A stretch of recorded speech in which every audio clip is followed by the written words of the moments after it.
tatu lijuru na yo, bolingo na yo, na yo. Kolo yo linginga mingi, amoni yango na bobo inanga, wala nazana kibitelengano, yolo kotinga yosukolinga, o komisinga imwana na yo, nakopesa na yo niniswe, ona moso yo salelinga, nazokisela yo nini, ona moso yo salelinga, napesa yo nini. Shalom, shalom, peuple de Dieu. Moi, je suis Nadège Oklia. Je suis mariée, j'ai 4 enfants. Je suis chantre et j'ai connu le Seigneur en 2000. Alors, il s'est passé quelque chose dans ma vie que je voudrais vraiment vous faire part. J'ai longtemps gardé cette chose en moi. C'est vrai que j'ai commencé à témoigner ça et là. Mais j'ai ressenti le désir de faire part de cette chose, de cette expérience, de cette vision à l'ensemble des enfants de Dieu. Peut-être que ça sera bénéfique pour certains d'entre vous qui servent le Seigneur, qui est prédicateur, chantre, j'en passe. Alors je disais, il s'est passé quelque chose dans ma vie. Lorsque je pense à cette chose, j'ai en même temps un sentiment de joie et un sentiment de tristesse. Et vous comprendrez par la suite pourquoi je le dis. Et je vous disais que j'ai connu le Seigneur en 2000. Donc, jour pour jour, ça doit faire 2000, ça doit faire 20 ans de cela que j'ai connu le Seigneur. Alors, qu'est-ce qui s'est passé dans ma vie? Un jour, j'étais dans mon lit, pendant la nuit, j'étais dans mon lit avec mon mari et avec notre avant-dernière qui avait quelques mois seulement.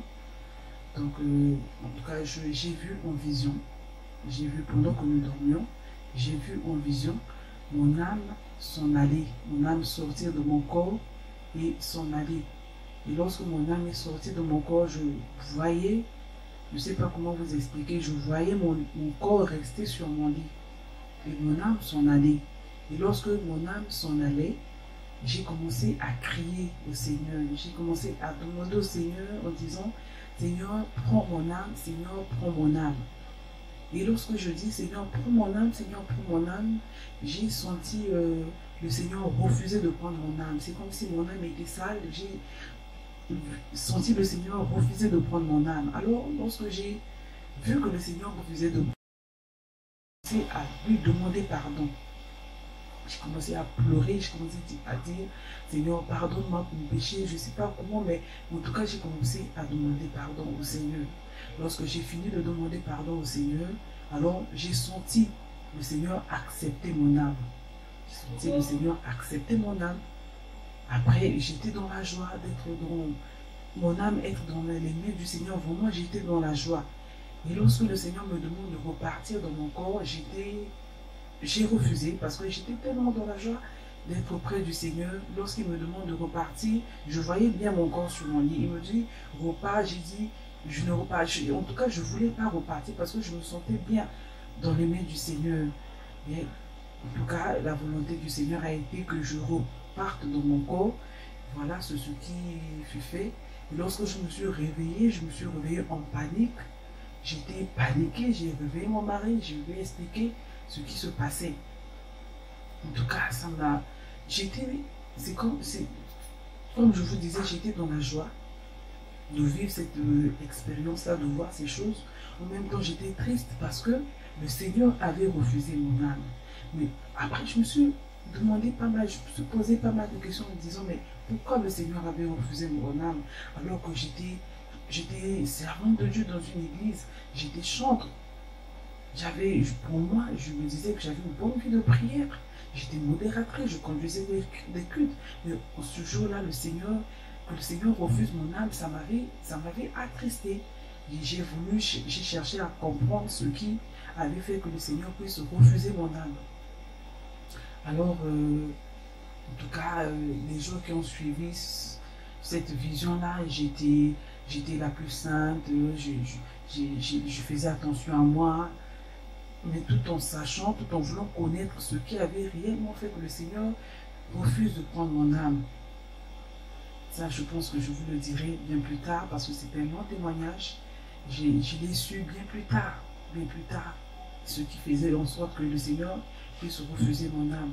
Alors, bien aimé dans le Seigneur, je me tiens devant vous pour vous faire part de cette chose. Peut-être que parmi vous, il y a des gens certainement qui se disent que oui, qui sont serviteurs dans une église, qui sont chantres, qui sont prédicateurs, qui sont prophètes, qui font des miracles. Moi également, je me suis appuyée sur ma position d'enfant. Je suis chantre. Je me disais, je suis modératrice, je conduis les autres dans la prière. Je me disais que j'avais une bonne vue de prière, mais malheureusement, ce jour-là, le Seigneur a refusé de prendre mon âme. Et quelque part, dans la parole de Jean dit, dans Matthieu 7, 21, si je peux lire pour vous, Matthieu 7, 21, je vais lire. Le Seigneur dit, ceux qui me disent Seigneur, Seigneur, n'entreront pas tous dans le royaume des cieux, mais celui-là seul qui fait la volonté de mon Père qui est dans les cieux. Plusieurs me diront en ce jour-là, Seigneur, Seigneur, n'avons-nous pas prophétisé en ton nom? N'avons-nous pas chassé des démons par ton nom? Et n'avons-nous pas fait beaucoup de miracles par ton nom?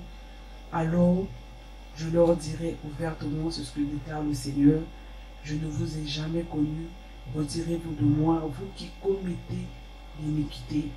C'est comme je le disais, ce n'est pas le fait qu'on se dit qu'on est chantre, c'est pas le fait qu'on se dit qu'on est prophète, qu'on est quelqu'un devant le Seigneur, apôtre. C'est pas parce qu'on se dit qu'on est enfant de Dieu qu'on entrera dans le royaume des cieux. La parole de Dieu que c'est celui-là, ce qui fait la volonté de mon Père. Moi j'étais dans la religiosité, je me disais oui c'est bon, je suis enfant de Dieu, je fais déjà tout ce que je fais. Je suis, entre guillemets, excusez-moi le terme, je suis apprécié, les gens m'apprécient quand je chante, les gens sont à la présence de Dieu, je me limitais là. Alors que j'oubliais qu'il y avait quelque chose en moi que le Seigneur n'appréciait pas forcément. Je me préoccupais d'aller servir. Mais ma relation avec le Seigneur, je ne voyais pas qu'il y avait quelque chose. Je ne sentais pas. Tellement j'étais habitué à faire. Tellement j'étais habitué à partir. Tellement j'étais habitué à partir chanter. Tellement j'étais habitué à partir conduire les autres. Je me disais que ma relation avec Dieu était bonne alors qu'elle avait déjà pris un coup. Je ne m'en rendais pas compte. Je ne me rendais pas compte. Et je voudrais encore vous dire que, bien aimé, la mort peut survenir à n'importe quel moment de la vie. Je ne m'attendais pas que ce jour-là, que mon âme sorte de mon corps. Je ne m'attendais pas du tout. Mais heureusement pour moi, je bénis le Seigneur parce que le Seigneur m'a fait grâce. Il n'a pas voulu que j'aille à ce moment-là. Et je me rends compte, plus j'avance, quand je réfléchis à cette vision, je me dis, mais puisque le Seigneur avait refusé mon âme, alors la destination de mon âme, c'était l'enfer. Parce que le Seigneur n'en voulait pas. Le Seigneur n'a pas voulu de mon âme parce qu'elle était sale. Alors ma destination, c'était l'enfer, bien entendu. Moi qui me disais que j'étais servante de Dieu, et ma destination ce jour-là, c'était l'enfer. Le Seigneur m'a fait grâce. Le Seigneur m'a pardonné. Le Seigneur m'a purifié. Il m'a dit, repars dans ce corps-là. Et bien longtemps, je n'ai pas voulu parler de ces choses. Bien longtemps, je n'ai pas voulu parler de cette vision.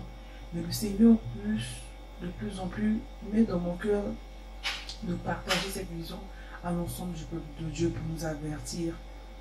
Alors, sortons de la religiosité. La religiosité nous tue. Les habitudes nous tuent. C'est bien de partir à l'église, c'est bien de chanter, c'est bien. Ce n'est pas quelque chose de mauvais, mais nous devons faire attention à notre relation devant le Seigneur. Nous ne devons pas renier ce qui fait la force de notre vie chrétienne. Nous ne devons pas oublier ces choses. En tout cas, nous ne devons pas oublier ces choses, parce que ce jour-là, le Seigneur nous dira, certainement, retirez-vous de moi. Il dit, vous qui commettez l'iniquité, vous Vous qui commettez l'iniquité, retirez-vous de moi. Serviteurs de Dieu, oui, mais commettons l'iniquité. Le Seigneur ne nous connaît pas. Serviteurs de Dieu, oui, faisons des miracles, prophétisons. Il y en a qui ont dit, n'avons-nous pas prophétisé en ton nom? N'avons-nous pas chassé des démons en ton nom? Moi, je peux encore ajouter, n'avons-nous pas chanté en ton nom? Et le Seigneur a dit, retirez-vous de moi, vous qui commettez l'iniquité. Je voudrais bien aimer, avec l'évolution du monde, avec comment le monde est en train de partir, que chacun de nous se ressaisisse encore, que chacun de nous essaye encore de s'examiner soi-même, de ce qu'est sa vie devant le Seigneur, de comment il mène sa vie devant le Seigneur. Aller à l'église, chanter, c'est vraiment quelque chose de bien. Aller à l'église, servir le Seigneur, c'est bien. Mais n'oublions pas que c'est d'abord dans le secret que tout se passe. N'oublions pas le secret. N'oublions pas notre communion devant le Seigneur. Ne nous disons pas que nous sommes déjà, alors que nous ne sommes pas encore. La parole de Dieu peut encore dire que celui qui croit être debout fasse attention. Moi, je croyais être debout. Je croyais que j'étais en bon terme avec le Seigneur. Mais alors que j'étais déjà loin du Seigneur, j'étais déjà tombé. En tout cas, que le Seigneur vous bénisse. C'était ce que j'avais à cœur. Et bien plus tard, dans d'autres émissions, si Dieu voulant, je vous ferai part de ce qui est arrivé bien après. Qu'est-ce qui a fait? Je me suis rendu compte de ce qui avait fait que je ne sois pas en bon terme avec le Seigneur. C'est des petites choses. Moi, je me disais que le péché, pour moi, je me disais, je me bornais, le péché, c'est l'adultère, alors que je n'avais jamais commis d'adultère. Je n'avais jamais trompé mon mari. Je me disais que le péché, oui, c'est tuer, c'est aller, c'est bon. Mais des petites choses que nous négligeons quelquefois, ça enfreint notre communion avec le Seigneur. Ces petites choses-là. Et n'oublions aussi jamais que personne n'est maître de son souffle pour pouvoir le retenir. Tu n'es pas maître de ton souffle. Tu n'es pas maître du souffle qui est en toi. C'est le Seigneur qui en est le maître. Alors, tu ne pourras pas le retenir. Si le Seigneur dit, c'est aujourd'hui, c'est aujourd'hui. Que le Seigneur vous bénisse de partout où vous êtes. Que la main du Seigneur soit sur vous et que l'Esprit du Seigneur vous interpelle encore. Que l'Esprit du Seigneur nous ramène encore, nous remette encore sur les rails. Que le nom du Seigneur soit béni et que le Seigneur vous bénisse abondamment. Au nom de Jésus-Christ, soyez bénis.